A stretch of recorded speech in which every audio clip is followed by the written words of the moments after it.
So about how many base camps are there for Outward Bound around the country?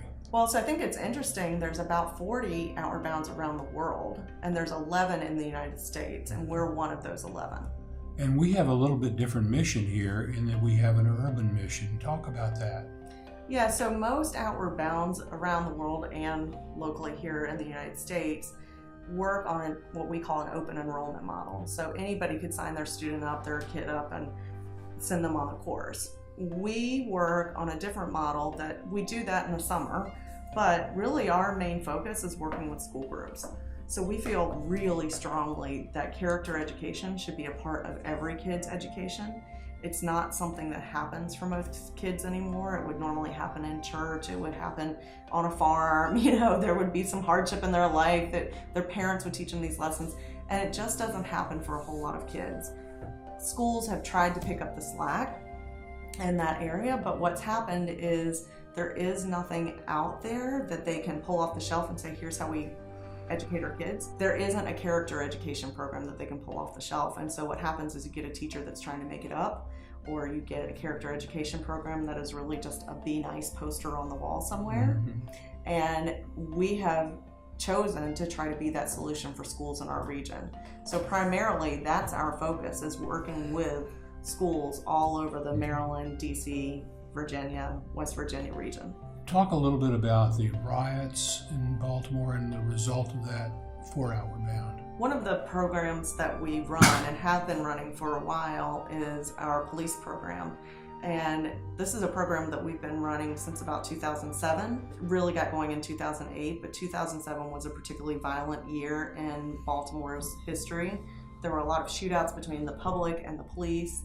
Commissioner Bielfeld was in the hot seat at that point, and he came to us and he had decided to redesign all of the police department's training and asked us if we would design a program and help implement a program that would really do what we do really well, team build between the public and the police. And so we designed the Police Youth Challenge to bring police officers and youth together out here and spend a day team building. That program has evolved over the years to become more structured, and so now it's based off of Allport's optimal contact theory. This is a theory about how you bring disparate groups together, and it really lays out the framework for how you bring people together. It's not really the conditions that you bring them together under, but how they interact and what happens. So we use that theory here. The Office of Juvenile Justice and Delinquency Prevention provided funding to study that program, so we've been working with Hopkins. And that's for a long federal. time. Yes, that's federal. So provided funding to Hopkins to get them to study our program, and we've seen some phenomenal results. Okay, so bear with me a minute. I want to be sure I understand. The federal government has paid for an independent assessment by Hopkins. What part of Hopkins? The Bloomberg School of Public Health. Okay. And that's been going on for how long? We've had a relationship with them for probably about 6 years now. The study was about 3 years long though, and it went in different stages. So about when the unrest occurred in Baltimore was right when we had wrapped up this study. And all of a sudden, what we knew intuitively, we knew it worked. We had this data all of a sudden that said, we break down stereotypes, we bring people together, we close social distance, we can change the way people behave based on how they think about each other. So we were sort of in this really opportune moment to help, to be the people that step in and make a difference. We were working with all of the police academy up until that point. Working only with the police academy? Only with cadets? Academy, with cadets, yeah. Okay. And so now you've got academic validation of the underlying academic theory that you're using. Exactly. So this isn't just pieced together on a feel-good basis. No, there's been a lot of thoughtful program development that's gone into this program to make sure that we're actually helping people. We're not just bringing them out for a day of fun.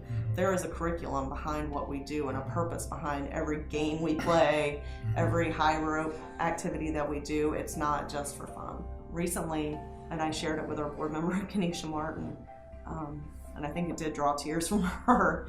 I had a text message shared with me. It was a recording of a girl who had spent the day with a police officer on our course, and at the end of the day she went to her instructors. The officers were gone, and she said, I want to get a message to my officer. And she recorded into our instructor's phone this message, you know, and she went on and said, you were like a mother to me. I wish my mother was still alive. Nobody's ever been so nice to me. I mean, it was a game changer. And when you hear this, you can hear the heartbreak in a kid that's looking for an adult to connect to. And that police officer was that person that day. So, I mean, that is what we're trying to do. We're not just trying to get people out to have fun and say like, oh, you're cool, I like you, I'd say hi on the street. It's deeper than that, where we're trying to build these connections between them.